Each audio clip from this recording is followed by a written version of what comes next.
Y hablando ya de lo que es la NASCAR en sí, que sabéis que Van Pan Fan gira un poco en torno a la NASCAR, aunque este año estemos tocando más categorías de motorsport, es decir, el resto, a excepción de la que no debe ser nombrada, pues la NASCAR hay mucho de lo que hablar. Yo creo que, sin duda alguna, corrígeme si me equivoco, Mario, si tienes una opinión distinta, pero para mí el mejor fin de semana de lo que llevamos de temporada, al menos el que yo más lo he disfrutado. Y esto coincide también en que en las tres categorías hemos tenido carreras muy interesantes. Quizás no es tanto las categorías, sino el circuito, que de esto también hablaremos mucho, de Homestead Miami, que ha tenido esta reconfiguración y que lo han puesto en otra zona.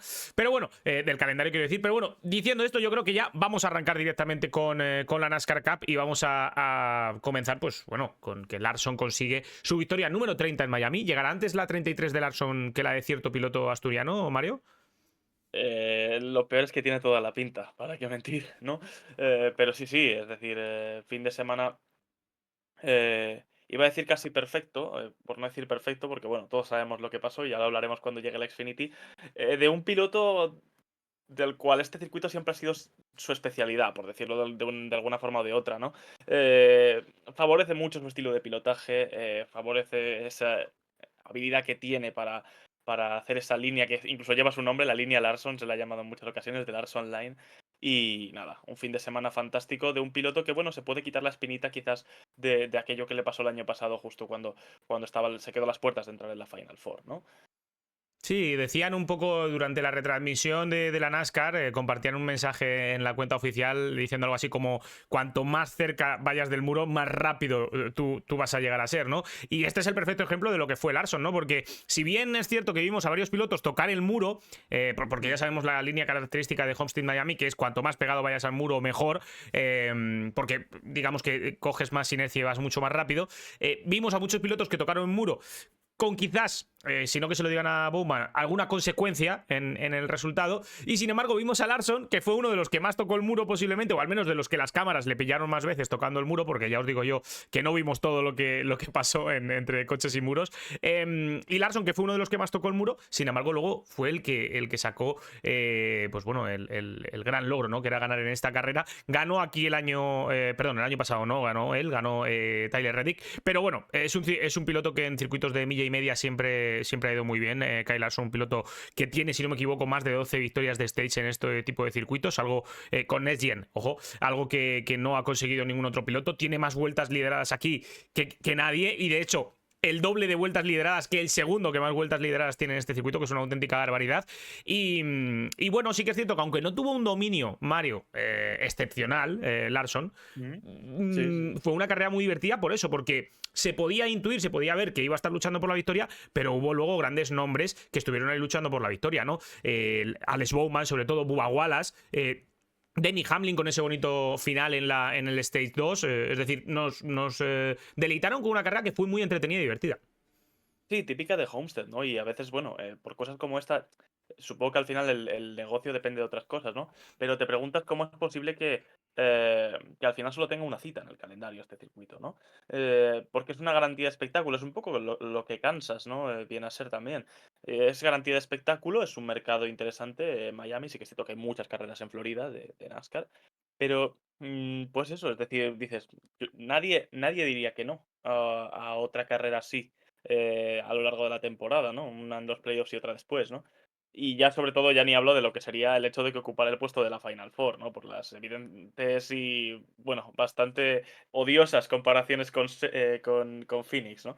En definitiva, que una vez más Homestead Miami ha demostrado por qué es un circuito así tan querido por los fans, quizás más, sobre todo durante la era Next Gen, y sobre todo se ha vuelto a demostrar quién es el que manda en este circuito, Kyle Larson, y nada, que un año más va a ser un contendiente más en esa pelea por el título. Por poner en contexto a la gente, Mario, Homestead Miami es un circuito que no lleva mucho en el calendario. Si no me equivoco, llegó a la NASCAR en el 99, pese a que su construcción fue en el 95 como tal. Y desde el 99 a esta parte siempre ha tenido una carrera en el calendario. No es como otros circuitos que a veces tienen dos fechas. No, en este caso, Homestead Miami siempre ha tenido una fecha. Los tres primeros años ocupó la penúltima y en una ocasión la antepenúltima fecha del calendario. Luego ya desde el 2002-2003, no recuerdo ahora mismo, creo que fue hasta el 2019, hasta el cambio de Phoenix en esa Final Four, la última carrera de la temporada, y aquí hemos visto pues grandes finales de temporada, ¿no? Como lo comentaba yo, ¿no? Ese 2004 donde Kurt Busch entra en boxes, una de sus ruedas se va sola por mitad del circuito y luego acaba siendo campeón de la NASCAR ese mismo año. Algo bastante chulo. Aquí vimos a Tony Stewart no solo conseguir su tercera victoria en el circuito, sino también su tercer título en el 2011. Es decir, este circuito tiene grandes anécdotas, porque al final, al ser el último circuito de la temporada, pues ha tenido grandes momentos, ¿no? Y luego, pues en 2019 ocupó, digamos, lo que era la antepenúltima fecha de la temporada y ya desde entonces siempre se ha estado diciendo que por qué no se cambiaba Homestead de fecha y se ponía de nuevo en la final, porque era un circuito, bueno, que daba pie a tener una final aquí. Y la NASCAR ha hecho caso. Ha cambiado la fecha, Mario, pero la ha puesto en primavera, que es algo que a mí me ha llamado mucho la atención, porque es algo insólito. Homestead Miami nunca había estado en esta fecha, tan pronto en el calendario. Bueno, quitando el año después de la pandemia, que lo que hicieron fue enlazar eventos en Florida seguidos, Daytona Road Course y Homestead, en circunstancias normales sí que es cierto que no había pasado nunca. Iba a estarlo en 2020, creo, pero no... pero no pudo ser porque se cancelaron. Además, creo que fue 2 semanas antes de la cancelación. Iba a Atlanta y luego después iba a ser en Homestead. Pero no ha ocupado este lugar en el calendario en circunstancias normales hasta ahora. Yo creo que estaba muy bien donde estaba, todo se ha dicho. Sí. Pero bueno, se han empeñado en meter Talladega en los playoffs. Perdón, Talladega no. Bueno, Talladega se empeña a meterlo en la ronda de 8, así que, bueno, en definitiva, pues Homestead se cae de esas últimas 10 carreras. No me parece la mejor decisión porque, insisto, es un circuito que da garantías, ya no solo de un buen espectáculo, sino también que no necesitas que haya un caos monumental para que la carrera sea buena, y lo hemos visto, lo vimos el año pasado, lo vimos con ese adelantamiento de Tyler Reddick a Ryan Blaney en la última curva de la última vuelta. Y no sé, es decir, es otra decisión que no termino de entender. Y supongo que es eso, que el circuito no es tan rentable como como pueden ser otros. Las dos carreras, no sé si por parte tanto del propio trazado como de la categoría, no quieren apostar por ello. Tienen otros eventos, por ejemplo, este año van a albergar un EPRIX de Fórmula E por primera vez. Pero bueno, quiero pensar que es algo que están considerando para el futuro. De hecho, se ha hablado, si no me equivoco, existe el rumor ya de que podrían pasar a ser la Final Four en el año 2026. También se habló de que a lo mejor Las Vegas lo era en 2027, es decir, es un tema que está ya ahí, que es objeto de debate, pero bueno, no hay ningún anuncio oficial al respecto. Sí, lo que NASCAR ha planteado en los últimos meses ha sido la idea de rotar esa carrera final, que no sea siempre en un mismo circuito, sino que cada año pues podamos rotar, o que como mucho haya 2 años en un mismo circuito. Pero bueno, vamos a contar un poco lo que ocurrió en la carrera, ¿vale? Para aquellos que no la vieron, así a grandes rasgos. El primer stage fue dominado por Ryan Blaney, que dominó la primera parte de la carrera liderando 124 vueltas. Hablaremos de esto, de las vueltas lideradas por Ryan Blaney y en general por el Team Penske. Se llevó la primera victoria del primer stage, que estuvo marcado por una bandera amarilla en la vuelta 70, a 10 vueltas del final del stage, por una pérdida de control de Christopher Bell. Habíamos tenido prácticamente todo el primer stage en verde y tuvimos paradas en verde, que se agradecen un montón tener paradas en verde, porque nos permiten ver cómo David, por ejemplo, le llamaba mucho la atención cómo entraban en boxes, porque como no vemos casi nunca paradas en boxes en verde, no vemos lo difícil que es parar estos coches y hacer el approach, ¿no? a la calle de boxes. Y esto es algo muy, muy divertido. Y luego, bueno, Joey Logano y Josh Berry también dieron la nota con ese toque en boxes en el pit road durante el caution del descanso, por así decirlo, y que provocó daños en el escape izquierdo de Larson. No fueron muy graves porque al final se pudo llevar la carrera sin problemas. El Stage 2 lo lideró prácticamente con solvencia Bubba Wallace, tuvo bastante protagonismo, vamos a decir, porque lideró 56 vueltas y mostró un gran ritmo. Y Denny Hamlin fue quien se llevó el segundo stage con una victoria y con un duelo final con Kyle Larson brutal. Pero no me quedo solo en esas 2, 3, 4, 10 vueltas finales entre Kyle Larson y Denny Hamlin, sino en cómo se desarrolla todo el stage. Un stage puro, de 85 vueltas, sin banderas amarillas, de gestión de neumáticos, de paradas en verdes. De verdad, es que esto es pura NASCAR. Y de verdad, aquí es cuando uno se pregunta lo que siempre dice Mario: ¿por qué demonios tenemos stage y por qué demonios no nos ponen carreras sin los dichosos stage, ¿no? Pero bueno, Chase Elliott fue sancionado en este stage, y luego el último stage, pues la última bandera amarilla se dio a unas 50 vueltas del final, que fue el dichoso reventón de Ryan Blaney. Segundo reventón en 3 carreras, para Ryan Blaney de reventón de motor, hay que decir. Hay que poner los puntos sobre las series ahí, que no quiero que nadie piense que es de neumático, no, reventón de motor. Segundo en 3 semanas y tercera semana consecutiva que no finaliza una carrera Ryan Blaney, esto también hay que mencionarlo. Alex Bowman lideraba hasta que a falta de 4 vueltas rozó el muro en la salida de la 4 y eso le dio la posibilidad a Larson de adelantarle y ganarle, y eso hizo que ganase la carrera a Larson, que como digo y hemos dicho, y ahí lo tenéis en el titular, pues suma su victoria número 30 en la Cup Series y la segunda en Homestead Miami. Además, algo bastante curioso, Mario, y que a mí me llama mucho la atención, es que solo tuvimos 4 banderas amarillas, teniendo en cuenta que 2 son por los breaks, por así decirlo, por los stage, bastante bien el dato. Y luego venimos de un año, el año pasado, que fue récord en cuanto a cambios de líderes, que eran 33, y este año hemos tenido 27 cambios de líderes. Por lo tanto, se vuelvan a manifestar que este circuito da grandes carreras, que es que no lo decimos nosotros, que es que si te vas a los datos, también los datos lo dicen y así lo reflejan. Sí, es decir, que no es solo la sensación, sino que efectivamente queda reflejado. Y queda reflejado un poco es eso. Todos salimos contentos un poco con lo que vimos. Y sobre todo también el hecho de que es un circuito donde pasa mucho con los ovales de milla y media en la Nexion, pero se acentúa mucho en Homestead, es que puede ganar cualquiera, puede haber cambios de ritmo con tantas paradas. Sí que es cierto, bueno, en eso quizás no es tan diferente, ¿no? A un circuito, a otro oval de milla y media, pero con tantas paradas, tantos cambios que puedes hacer en el coche, puedes encontrar la fórmula del éxito en un stint y luego en el siguiente quedarte muy atrás. Estoy pensando ahora, por ejemplo, en Sindrick en Las Vegas, creo que fue. Pues en Homestead también se pasa un montón, ¿no? Y y al final, pues eso, Larson la encontró, un poco como le pasó todo el fin de semana. Luego hablaremos de la Trax, porque es algo en donde he pasado también bastante. Y, y en definitiva, es un circuito no de piloto, sino de equipo. De lo que siempre ha sido la NASCAR, de trabajar para que el coche sea más rápido durante la propia carrera y también tirar de manos, tirar de una habilidad especial que en este caso tiene Larson también para ir pegado al muro, para hacerte con la victoria. Que eso es algo que no vemos tan a menudo fuera de Homestead. Está muy bien hablar de Larson porque evidentemente fue el ganador de la carrera y el gran protagonista del fin de semana, no solo de la Cup, esto ya nos lo contará Mario cuando hablemos de la Xfinity y perdón, de la Cup, sino que también fue protagonista en la Xfinity y la Track, ahora nos lo contará Mario, pero yo me he fijado en 2 nombres, Mario, y es que yo quiero hablar tanto de Alex Bowman como de Bubba Wallace.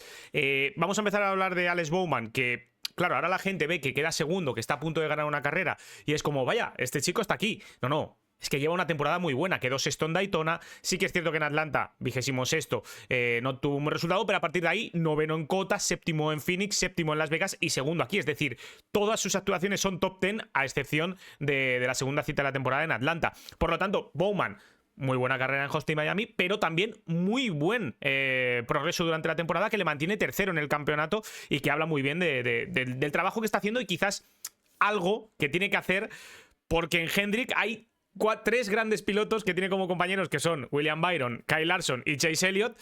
Y él es un poco, vamos a decirlo, y me van a permitir que lo diga, que es él un poco la pata coja del equipo Hendrick, pero Sí, sí, sí, totalmente. aquí demuestra que no, aquí demuestra que bueno, está sacando a relucir el talento que tiene, vaya. Sí, quizás es algo que le faltó un poco la temporada pasada, ¿no? Pero en definitiva, y aunque se autoeliminó de la pelea por la victoria, Sí, es en donde tiene que estar si no quiere ver en ningún momento peligrar su asiento. Es que el caso de Bowman es peculiar en el sentido de que no ha hecho nada mal, no ha hecho nada que digas qué temporada más mala, obviando sí la lesión del pasado, bueno, hace sí, perdón, dos. la lesión del pasado 2023 y del 2022, es decir, quitando los 2 años anteriores, pero es que dices, en 2024 no lo hizo mal y este año no lo está haciendo mal, ¿no? Pero tiene que, es eso, hacer algo más, hacer Claro. lo que hace Larson, hacer lo que quizás este año no, pero en otras ocasiones ha hecho Chase Elliott y lo que está haciendo William Byron, ¿no? Y verle ahí, pues eso, en esa situación siendo... al final ganó Larson, ¿vale? Pero el mejor Hendrick hasta el final de la carrera, hasta el último momento de la carrera, pues oye, muy bien por él, destacable y se va poco a poco posicionando mejor dentro del equipo Perdón, dentro del equipo Hendrick, vaya. Y es lo que Creo. tiene que hacer. Sí, es por su bien, ¿eh? Su bien. Sí, sí, sí, por su bien. De hecho, ya el año pasado, a final de temporada, se hablaba, ¿no? De la posibilidad de que le bajaran del coche y que subieran a otro piloto. Hubo rumores que Sí, lo rápidamente llegó a salió. desmentir. Sí, Sí, sí. sí, lo desmintieron rápidamente, prácticamente salió la noticia y a los 2 días lo desmintieron, pero hubo rumores acerca de esta posibilidad y bueno, siempre es una buena noticia ver que un piloto, bueno, pues vuelve a coger ese ritmo, que no es que lo coja, es que lo tiene y siempre lo ha tenido, ¿no? Pero es como que falta ver esos pequeños destellos que sí que tienen sus compañeros de equipo muy a Mm. menudo, ¿no? Y el otro nombre que había dicho, Bubba Wallace, yo creo que ya era hora de ver una carrera de Bubba Wallace en condiciones. Os lo digo de verdad, y podría sacar ahora mismo todos los mensajes directos de Instagram y mensajes privados de Twitter de un montón de personas. No hablo de uno, de dos, de tres, hablo de a lo mejor 20 personas que me preguntan a diario: ¿crees que hoy va a ganar Bubba Wallace? Que yo creo que mucha de esta afición por Bubba Wallace es por el documental que hay en Netflix de piloto de raza. Y hay mucha afición, o al menos yo lo noto así, mucho fanatismo con Bubba Wallace aquí en España. Claro, esto es difícil de defenderlo con los resultados que veníamos viendo de Bubba Wallace, y sobre todo con Tyler Reddick pasándole la mano por la cara en las últimas carreras, ¿no? Y de repente vemos Mm. a un Bubba Wallace en Hopstein, Miami, que él mismo se arrepentía al final de la carrera, que quedó tercero y veíamos esa imagen de, bueno, pues como arrepintiéndose de no haber ganado, porque estuvo ante una de las grandes oportunidades que ha tenido de ganar una carrera.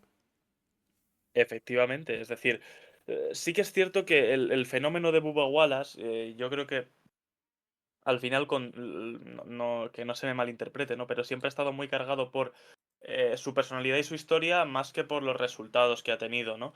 Eh, y claro, eso sobre todo cuando llega la gente de fuera de la NASCAR, que lo conoce a él, pero no la categoría, y se encuentra un poco el percal de que quizás no es un piloto que vaya a estar peleando por el título esta temporada, ni nunca. eh, pues puede resultar un poco decepcionante, ¿no?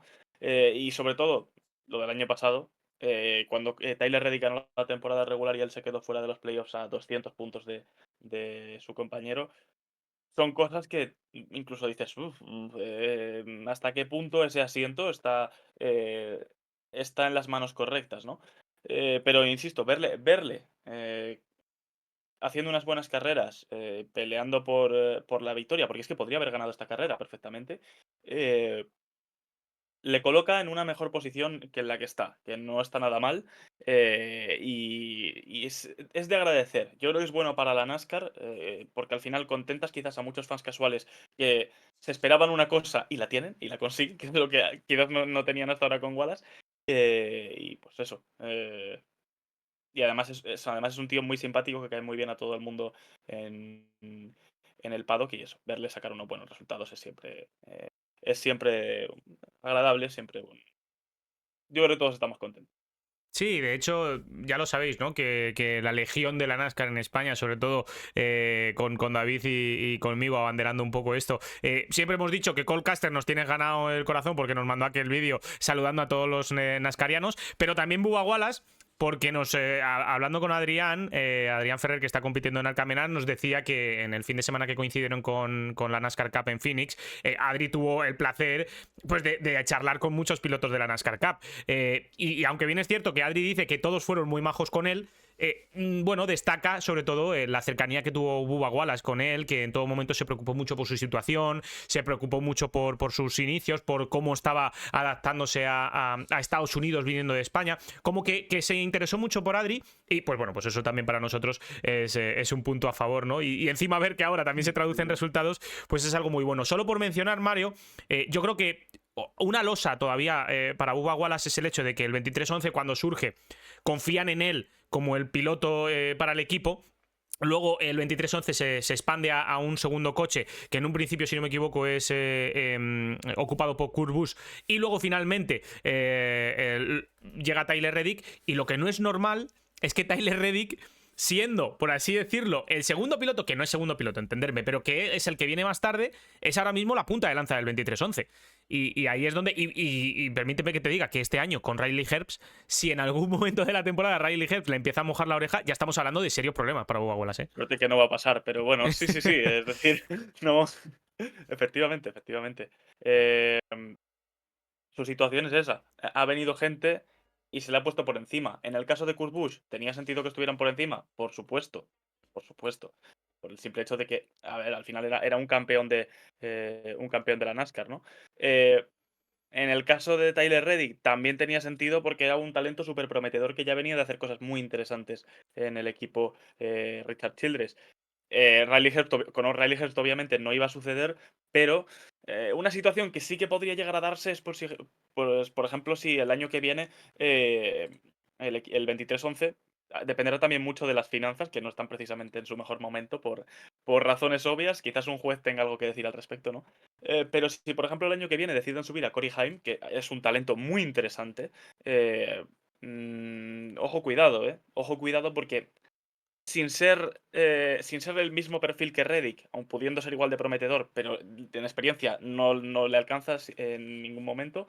Si queda por delante a lo mejor el año que viene, entonces ya sí que podríamos estar hablando de que Wallace tiene un problema. Este año, pues bueno, está en la relativa comodidad de que si hay que hacer un repaso de resultados, no va a ser el último del equipo en la tabla, salvo tragedia, salvo que ahora la temporada empieza a ser lo peor del mundo, ¿no? Pero que en definitiva, se libra, se libra un poco por la situación de Riley Herbst y por el hecho de que, como hemos dicho, parece que está encadenando ya por fin buenos resultados, al menos lo que hemos visto este fin. Así es. Por cierto, muchas gracias a Vladi Aspras por esa suscripción, a todos los que os estáis suscribiendo durante el directo. Gracias a todos los que estáis también siguiendo el programa en directo, que sois siempre más de 20 personas. Se agradece un montón y siempre os animamos a que participéis en el chat. Saludamos por ahí que ha llegado antes Disico, también ha llegado Fuente del Cierzo, Coronas de Laurel, que muchas veces parece que Mario y yo no estamos pendientes del chat, pero sí estamos pendientes y cuando leemos alguna pregunta interesante o algo chulo, pues lo comentamos para que también la gente lo pueda disfrutar en formato podcast. Así que de verdad, sentiros libres de utilizar el chat, que para eso está, y de dar vuestras opiniones y también de preguntar, ¿no? Que quizás tenéis algunas dudas que siempre aquí se pueden resolver. Y vamos a aprovechar, Mario, para cambiar de tercio. Vamos a seguir hablando de la NASCAR, pero hay que hablar de algo que ya he mencionado yo, ¿no? Y es de el Team Penske, que lideran vueltas, pero no da con la tecla. ¿Y cómo traducimos esto? Bien, pues lo pongo en pantalla para que lo veáis. Esto lo compartí, lo han compartido los chicos de NASCAR Y Insight, más. que por cierto, os recomiendo que sigáis esta cuenta porque da datos de la NASCAR súper chulos y súper relevantes que a mí me gusta mucho, ¿no? Cuenta La oficial, imagen... además. Sí, cuenta oficial y da datos súper chulos. Uno de ellos es este, y es una imagen que para los que no estén viendo el directo, la traducimos un poco en formato podcast, muestra los 10 mejores pilotos en cuanto a vueltas lideradas de la temporada. El piloto que más vueltas ha liderado es Joey Logano con 247, piloto que no solo no está teniendo una temporada buena de momento, al menos en cuanto a resultados se refiere, sino que no ha hecho ningún top 10, pero sin embargo es el que más vueltas ha liderado. Es increíble. Pero es que Austin Cindric es el segundo piloto con más vueltas lideradas, 159, y Ryan Blaney, el tercero con más vueltas lideradas, con 147. Es decir, los tres pilotos de Team Penske comandan esta clasificación, son los tres primeros de estos 10, de este top 10, por así decirlo, Mario, y sin embargo todavía no han ganado, aunque sí que han demostrado esa superioridad de la que hemos hablado. Evidentemente dejamos a un lado las fumatas que ha montado Ryan Blaney con esos dos motores reventados, uno en Phoenix y el otro día en Homestead, Miami, los problemas que ha tenido siempre Austin Cindric en la parte final de la carrera, sobre todo en Super Speedway, para conseguir llevarse la carrera, y un Joey Logano que no sabemos, o sea, durante el Stage 1 y 2 parece que sí, y luego en el 3 se queda por ahí perdido. Sí, sí, sí, efectivamente. Y bueno, de los peores inicios que ha tenido un campeón que defiende el título, y aún así sigue siendo mejor que su temporada pasada, que es lo peor de todo. Vamos, es un poco para echarse a reír la situación de Penske, que sí que es cierto que están en mucha mejor forma de lo que les vimos el año pasado, van mereciendo ya esa victoria. La han tenido entre comillas, porque claro, Josh Berry ganó y en verdad el equipo está asociado y tal, ¿no? Pero es que es increíble la estadística, ¿no? Y sobre todo el hecho de que Joey Logano haya liderado 247 vueltas y no haya conseguido un top 10. Es algo, bueno, cosas que tiene la NASCAR también, ¿no? Tú esto se lo pones a alguien que no lo haya visto nunca y dice, pero estas carreras, ¿qué pasa? Se deciden girando una ruleta en la última vuelta. Y lo cierto es que en Daytona y Atlanta sí, pero fuera de eso, pues cuesta, cuesta un poco imaginárselo, ¿no? Y luego, pues, a ver, todo tiene justificación, ¿no? Por ejemplo, Logano lideró muchas vueltas en Phoenix con la diferencia de estrategia, que luego le salió mal. Austin Cindric ha liderado también tropecientas en Super Speedways y Logano también, ¿no? Pero bueno, es sin duda, pues eso, un dato increíble, vamos. Yo creo que lo has resumido muy bien, Mario, con el tema de las vueltas lideradas, ¿no? Porque al final a alguno se puede sorprender, ¿no? Cuando ve este dato, porque diga, pero bueno, tantas lideran y no son capaces de ganar. Hay que decir que, por ejemplo, Ryan Blaney, de las 147 que tenemos ahí en el grafismo, en la imagen, 124 han sido este fin de semana. Que es de las pocas veces que ha sucedido en Austin, Miami, que el piloto que más vueltas ha liderado no ha ganado la carrera, porque normalmente suele ir de la mano. Son estadísticas, son datos, ¿no? Ya sabemos que no tiene que ir de la mano. Pero sí que es verdad que históricamente el piloto que más vueltas lideraba en Austin Miami era el piloto que se hacía con la victoria. Este fin de semana no fue así con Ryan Blaney. Yo, como digo, el gran grosso de vueltas lideradas de Ryan Blaney se ha producido este último fin de semana. Lo que has comentado, Austin Cindric en los Super Speedway, que siempre ha estado ahí. Además que es un piloto que siempre se ha movido muy bien en este tipo de carreras. Y Joey Logano, que es que el problema es que no termina de dar con la tecla para sacar el resultado, porque luego en sensaciones es bueno Sí, sí, sí. el bagaje. O sea, tú ves las carreras y dices, está ahí, está luchando. No es como el año pasado que se venía arrastrando por el top 20 durante el inicio de la temporada. Efectivamente, es decir, bueno, veremos. Ahora Pence que tiene el problema del ritmo y ya no tiene el problema del ritmo, pero bueno, quizás esa falta de resultados les sigue, iba a decir lastrando un poco. Lo cierto es que la temporada no acaba de empezar y bueno, a ver, no van tan mal. Al menos no me da esa sensación, pero bueno. Sí que es cierto que quizás Blaney con estos últimos 3 abandonos consecutivos va a tener que remar mucho en las próximas carreras. Eh, Sindrick yo le veo mejor. Yo a Sindrick le veo mejor que el año pasado, especialmente en ovales de milla y media. Y luego gano, pues eso. Ya ganará alguna carrera y ya se meterá en la Final Four. Incluso ganará el título, sí, total. Yo ya lo hemos visto todo, ¿no? Con luego y lo gano. Bueno, que Pero, este año es impar. Este año no va a pasar. Pero el año que viene. esta historia ya nos la han contado, ¿no? Ya nos quiere sonar. Efectivamente. Pero bueno. Bueno, pues vamos a hablar de otra noticia bastante chula que se ha dado a conocer. De hecho, creo que fue el lunes. El lunes, si no me equivoco, fue cuando conocimos esta noticia. Y es que, bueno, lo ponemos ahí en pantalla para que lo tengáis. Austin Hill, piloto que está compitiendo lo diré, en la Xfinity con Richard Childress y que, bueno, hizo aquel carrerón en Atlanta, que ha conseguido esa cifra de ganar las 5 últimas carreras en Atlanta. 5 de las últimas 6 carreras de Atlanta las ha ganado él. Pues va a participar con el número 33 de Richard Childress Racing esta temporada, que, para así decirlo, el número 33, Mario, de Richard Childress Racing es el programa parcial, por así decirlo, del equipo Richard Childress, ¿no? Por lo tanto, serán 6 carreras, si no me equivoco, en total esta temporada. Lo pongo ahí en pantalla para que la gente lo pueda ver. A ver, ahí lo tenéis. Va a ser en Darlington la primera, el 6 de abril, el 6 de julio en Chicago Street. Luego tenemos la de Daytona en agosto, Bristol y Talladega. Esas van a ser las 6 carreras que va a disputar. Bueno, 6, aquí me salen 5. A lo mejor son 5, yo he dicho yo 6, me he tirado un triple. El caso, que estas van a ser las carreras que disputa Austin Hill. Que bueno, Mario, cuéntanos un poco qué podemos esperar de él y qué bagaje tiene este piloto que ya ha competido en la Cup en el pasado, ¿no? Sí, bueno, efectivamente, ha tenido bastantes carreras sueltas. De nuevo, a bordo del coche número 33 de Richard Childress, que es como, pues, como tú bien has dicho, ese programa a tiempo parcial que en general solo ha servido para el propio Austin Hill, a decir verdad. Bueno, el año pasado sí que es cierto que, si no me equivoco, en aquella participación en Sonoma de Will Brown, ¿no? Quiero recordar. Pero en general ha sido un programa casi. Y bueno, la de Kostecki en Indianapolis hace 2 años también. Pero en general, el que más ha corrido con este coche últimamente ha sido el propio Hill, que es como la gran promesa de Richard Childress en las categorías de promoción a la Cup Series. No son de promoción, lo sé. Las divisiones inferiores. Dejémoslo ahí, que no quiero rescatar este debate otra vez, ¿no? Pero sí, es esa promesa que tiene Richard Childress en la recámara, que la Xfinity les está funcionando muy bien, especialmente en Super Speedways. De verdad, que las carreras en Super Speedway son siempre muy impredecibles, menos en la Xfinity, que es Austin Hill y si le pasa algo ya ganará otro. Pero no, pero es eso, es decir, es un piloto que está en la pelea constante por el título, por las victorias y demás. De hecho, bueno, se quedó cerca de ganar la Xfinity este pasado sábado. Y nada, en cuanto a lo que puedo hacer en Cup, pues honestamente yo creo que no mucho. Y me explico. Richard Childress es un equipo que ahora mismo está más o menos en la zona media y demás, y que ni Kyle Busch con toda su experiencia y todas sus manos puede hacer gran cosa a bordo de los coches. Y bueno, al final son pocas carreras, es un coche extra ya supone un esfuerzo para según qué equipos. Y, y yo honestamente pues no termino de ver que vaya a ser un gran fin de semana para él.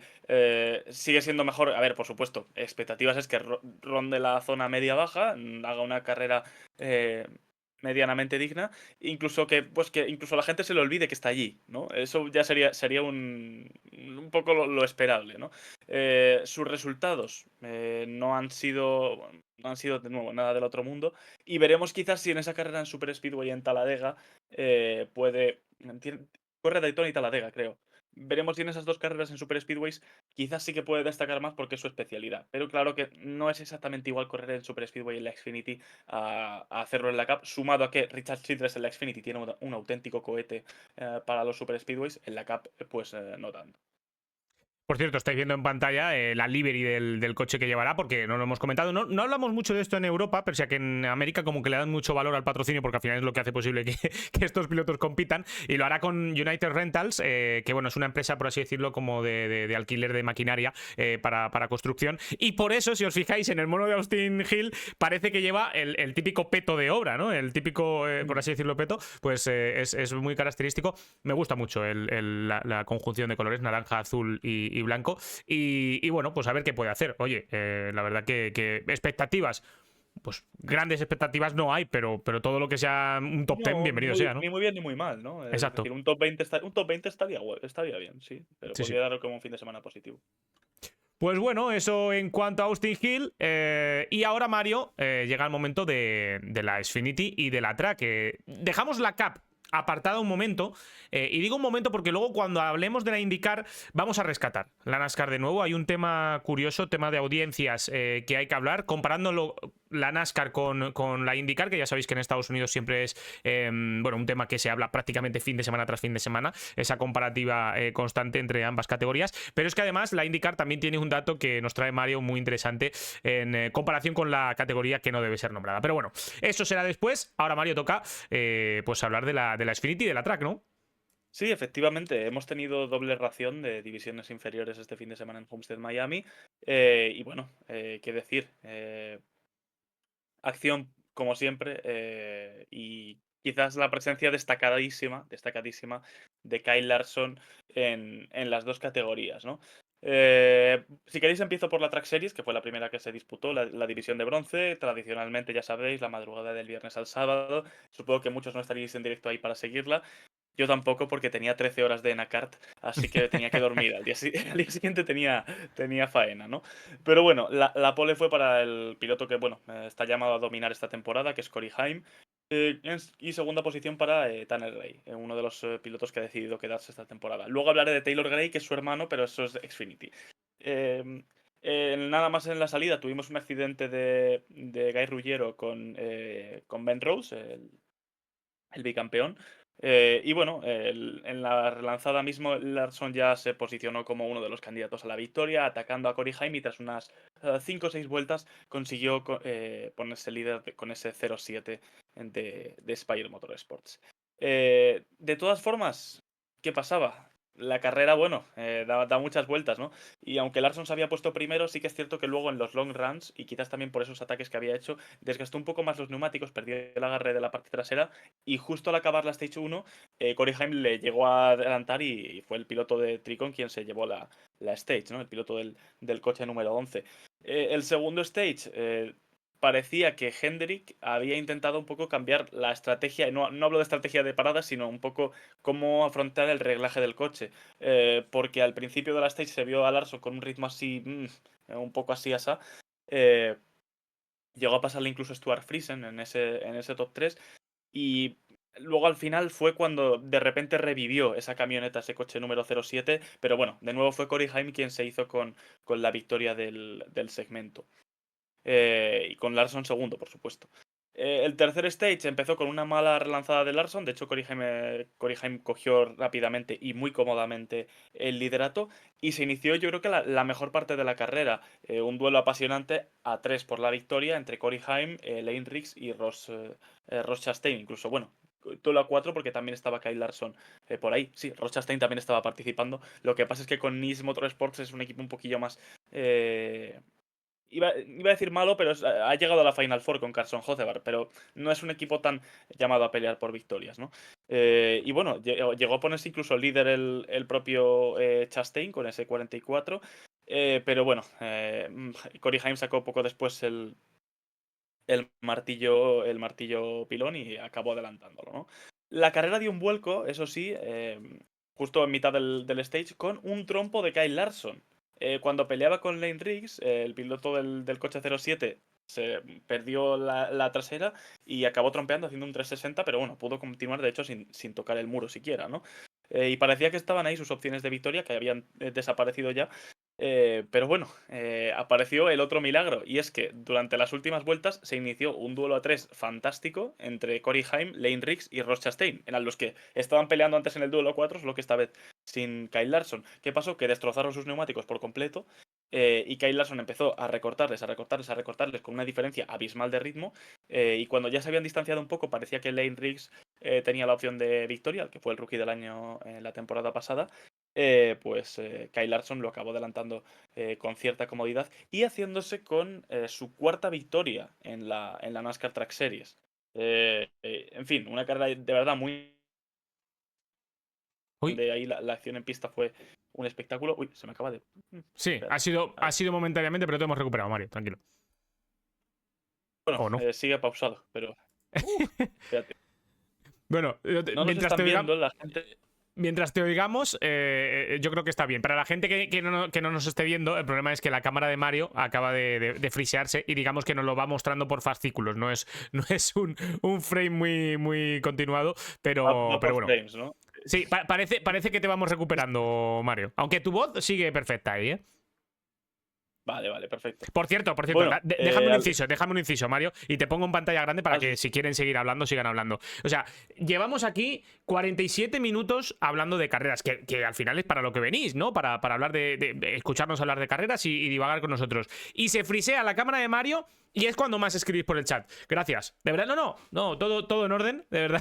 Muchísimas gracias a todos, porque está muy bien que hace un rato os haya dicho, oye, utilizar el chat, que para eso está, y lo utilicéis para reíros de la cámara de Mario. Está bien. Continuamos, Mario.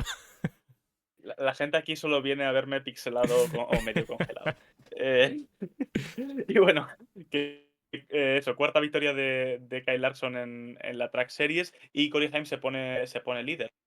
Ya definitivamente había perdido el liderato la ronda pasada contra Ty Majeski, y ahora se vuelve a colocar en esa primera posición, llamado a ganar el campeonato sí o sí esta temporada. Y bueno, esto por una parte, la carrera del viernes, la Trax, ahora se me ve como con una resolución muy cuestionable. Eh, eh, Bueno, y pasamos, si queréis, a la división de plata, una carrera muy interesante, y de nuevo con Kyle Larson como protagonista. Pero bueno, vamos poquito a poquito. Vale. Bien, tengo las notas. Tengo aquí bien, hombre, eso es apuntado todo. importante siempre. Eh, Bueno, en primer lugar, la parrilla, doblete de rookies en primera fila. Taylor Gray en primera posición y un tal Connor Phillips en la segunda. La salida fue un auténtico salidón de Taylor Gray. Reaccionó muy bien, se aprovechó de las peleas de detrás y sacó una ventaja bastante considerable al resto visualmente. Yo no recuerdo una salida así eh, con tanta ventaja al empezar la carrera en la Xfinity, ¿no? Al menos en años recientes. Y bueno, ya sabéis cómo funciona la Xfinity, por mucho que en la quali vaya de una forma, luego aparecen los de siempre a robar el show, ¿no? Y como no, pues Justin Allgaier, que venía de ganar la carrera la semana pasada, se fue acercando poco a poco a Taylor Gray. Y el Kyle Larson, pues que venía ya más de las profundidades del top 10, también se le veía muy, muy bien posicionado. El primer revés de la carrera fue para Christian Ekes, que bueno, rompió motor en el piloto eh, el piloto debutante. Y el final de la stage, a partir de ahí, pues fue un Allgaier contra Lawson. Uy, Contra Kyle Larson. Lawson. Ojalá ¿Quién es Lawson ese? en la NASCAR, ¿no? Pero no Bueno, sé qué habrá sido bueno, de él. no hables muy alto que a lo mejor, quién sabe, ¿eh? ¿Ves? Ahora va a haber muchos comentarios también por este fail, ¿no? Y bueno, pues también se coló en la pelea Sam Mayer y de hecho cuando Larson se puso líder de carrera fue a partir de un doble adelantamiento precioso tanto a Mayer como a Justin Allgaier, ¿no? Eh, Poco después vino un trompo de Justin Bonsignore, del piloto de Joe Gibbs, también debutante. Y debido a que fue justo, bueno, al acabar la stage, muchos que habían parado en mitad del segmento partían con ruedas nuevas y muy cerca de los líderes, entre ellos Sammy Smith, que bueno, fue esquivando, porque iba literalmente esquivando a coches más lentos, se terminó llevando la stage por delante de Allgaier y de Larson, ¿no? La Stage 2, todos los que tuvieron que parar durante el caution del stage salieron en mitad del pelotón y fue una remontada bastante interesante. Sam Mayer fue el primero en ponerse líder, pero bueno, llegó Larson y lo adelantó con total autoridad, llegando pues, precisamente para ganar esa Stage 2. Mientras, bueno, la Stage 3, Larson empieza a liderar cómodamente, muy cómodamente, y Allgaier se sobrepone a una penalización que había recibido. Y bueno, cuando lideraba creo que era con 16 segundos de ventaja, una absoluta barbaridad, incluyendo las paradas que había habido entre medias, creo que estaban doblados todos menos el quinto. Apareció, apareció Taylor Gray con un trompo después de que le hicieran trompear le hicieran trompear justo en la salida de la curva 4 y pues nada, caution. Y el pobre Larson, que tenía la carrera en el bolsillo a 8 vueltas del final, tenía que volver a sudar. Y efectivamente no pudo ser, porque en la salida relanzó bastante mal. Le tocó, de hecho, Sam Mayer y le hizo un poco como perder inercia en la recta. Y Austin Hill se puso líder de la carrera, que era el que salía justo a su lado. ¿Qué pasó? Que al final perdió varias posiciones, se colocó casi cuarto Larson y la pelea pasó a ser entre Hill y Allgaier por ver quién se hacía con la carrera. Y efectivamente, el piloto de Junior Motorsports, que ya se había visto con mucho ritmo todo el día, no tuvo excesivos problemas para adelantar a Austin Hill en esas 2 vueltas restantes. Así que nada, ese fue el resultado. Justin Allgaier ganó su segunda carrera consecutiva, algo que no hacía desde la temporada 2020. Sam Mayer fue segundo y Larson finalmente terminó en cuarta posición. Destacar que se coloca líder Justin Allgaier con Mayer segundo y Jesse Love en tercera posición en la general. Y sobre todo que gana la primera carrera del Dash for Cash. Que para el que no lo sepa, el Dash for Cash viene a ser una competición de 4 carreras en donde, bueno, se dan entre 4 pilotos elegidos a partir del resultado de la carrera anterior, $100.000 al que quede por delante. En este caso estaban en pelea precisamente Hill y Allgaier por conseguirlo. Ganó Allgaier y de momento estos pilotos estarán también en la semana que viene del Dash for Cash. Y que de hecho en las imágenes que estamos compartiendo en pantalla veis que en ese parabrisas, por así decirlo, tienen la palabra Dash for Cash en lugar de su nombre, pues para que quede claro que son estos los 4 pilotos que luchan por este premio, ¿no? Si no me equivoco, Mario, son los 4 mejor clasificados de la carrera anterior, son los que compiten por este premio. ¿Qué quiere decir? Que si eres el mejor de los 4, pero has quedado séptimo, te llevas el premio igualmente, porque eres el mejor de los 4. Así que Sí, esto es lo importante. ha habido casos en donde una de las carreras ha sido en Taladega, así que os imaginaréis la parrilla del Dash for Cash la semana siguiente, ¿no? Y bueno, destacar que Larson, al no competir en la siguiente carrera, no va a estar en ese Dash for Cash, así que pasaría al quinto clasificado, que ahora no recuerdo quién fue, pero bueno, tenemos otro evento de Dash for Cash, ahora es una especie de formato que hacen aquí en mitad de temporada, que no es muy diferente a lo que se ha inventado para la NASCAR Cup en verano, ese torneo dentro del campeonato. Pero bueno, de momento es eso. Primera carrera del Dash for Cash, segunda victoria consecutiva de Justin Allgaier y la Xfinity que, bueno, sigue dando auténticos carrerones, aunque esté, bueno, quizás un poco amargo ese no pleno que podría haber, ese pleno que podría haber hecho Kyle Larson y que al final se quedó sin por un trompo así tonto de Taylor Gray, justo al final de la carrera. Bueno, antes de parar y de cerrar el tercio de la NASCAR, comentar 2 cosillas. Antes se me ha olvidado, que siempre me gusta a mí dar estos datos. En la track hemos tenido 4 carreras, 2 victorias para Corey Haim y las otras 2 para pilotos de Cup que bajan a la track. O sea que de momento, de lo que es la parrilla bruto al bruto de la track, solo ha ganado un piloto, que es Corey Haim. En la Xfinity, como ha dicho Mario, Justin Allgaier, segunda victoria, y es el único piloto que repite victoria en 6 carreras, que también es algo a tener en cuenta, y eso le hace también ser líder del campeonato. Bueno, no solo eso, también el haber tenido resultados muy buenos en las carreras anteriores. Y bueno, pues vista para la semana que viene, habrá que ver, luego lo repasaremos, porque también vamos a tener carreras de la Track y de la Xfinity esta misma semana, pero lo comentaremos ahora. Más cositas, comentar varios o responder a varios comentarios que hemos tenido por aquí por el chat mientras estábamos charlando. Julito, que nos pregunta que si las carreras de Dazón, las de la Track y la Xfinity, son con comentarios originales. Sí, ya no da para tanto. O sea, ya si me dijesen a mí, bueno, es algo que se puede plantear, ¿eh? A lo mejor podría ir Mario, a narrar la Track y la Xfinity. Hay que dejarla caer alguna vez. Y si me pagan el café para la Track Series a las 2 de la mañana, yo encantado, vamos. Habría que tirar esa veda, ¿no? Porque claro, muchas veces lo preguntáis y yo muchas veces digo, pero ¿qué más queréis? Si me paso todo el fin de semana muchas veces allí en la oficina, que me falta ponerme un colchón.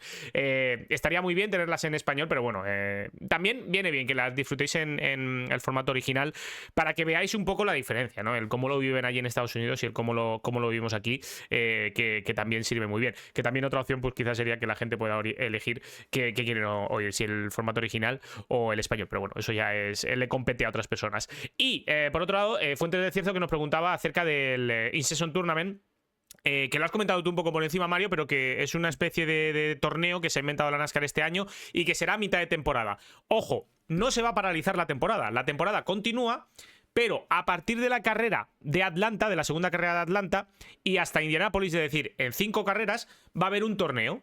Es decir, en esa carrera de Atlanta, en la primera, se hará la carrera habitual de Atlanta, con la carrera que servirá para puntos de temporada regular, pero aparte de todo eso, habrá la carrera del torneo. En la misma carrera tendremos la carrera del torneo. ¿Y qué hará? Pues se pondrá como una especie de árbol, ¿no? No sé cómo decirlo, de eliminatorias, te emparejarán con un piloto y tendrás un duelo directo con ese piloto. Es decir, imagínate, me ponen a mí contra Mario. Pues independientemente de lo que yo haga en carrera, aunque quede 30º, si yo quedo delante de Mario, porque Mario queda 31º, pues yo en el torneo habré avanzado, aunque mi carrera ese día haya sido una auténtica barbaridad. Y esto va a ser interesante, Mario, ver al final quién gana, qué recorrido ha ido teniendo durante las carreras, porque a lo mejor vemos a un piloto que en las 4 primeras carreras se ha arrastrado por completo y gana el torneo de la forma más rocambolesca que te puedas imaginar. Nada que no hayamos visto en el título de la Cup del año pasado, pero bueno, no, sí que es cierto que, bueno, es un formato muy curioso, ¿no? Yo creo que no explotan la mejor parte, que yo creo que va a ser cuando haya 32 pilotos clasificados y sean 16 contra 16 y tengamos 16 enfrentamientos a la vez, que eso puede estar muy bien. Eh, pero sí, sí, yo creo que es una idea fantástica y que es eso, iremos viendo un poco cómo se desarrolla. Opinaremos ya cuando se acerque un Cuando poco y llegue. conozcamos más detalles, aunque el formato ya está definido, pero es eso. Puede estar muy bien. Puede ser un extra muy interesante y veremos un poco en qué queda la cosa. De momento, el Dash Forecast de la Xfinity sí que es cierto que tiene bastante más tradición que esto, que insisto, es formato nuevo y además consecuencia de que hay 4 proveedores de televisión esta temporada para la NASCAR. En el momento en el que entre Amazon Prime, empezará la clasificatoria y luego las 5 carreras que da TNT Sports serán las del el propio torneo. Creo que lo he dicho bien, a lo mejor es al revés, pero ese es El orden, esa sí. es la razón por la que se ha implementado.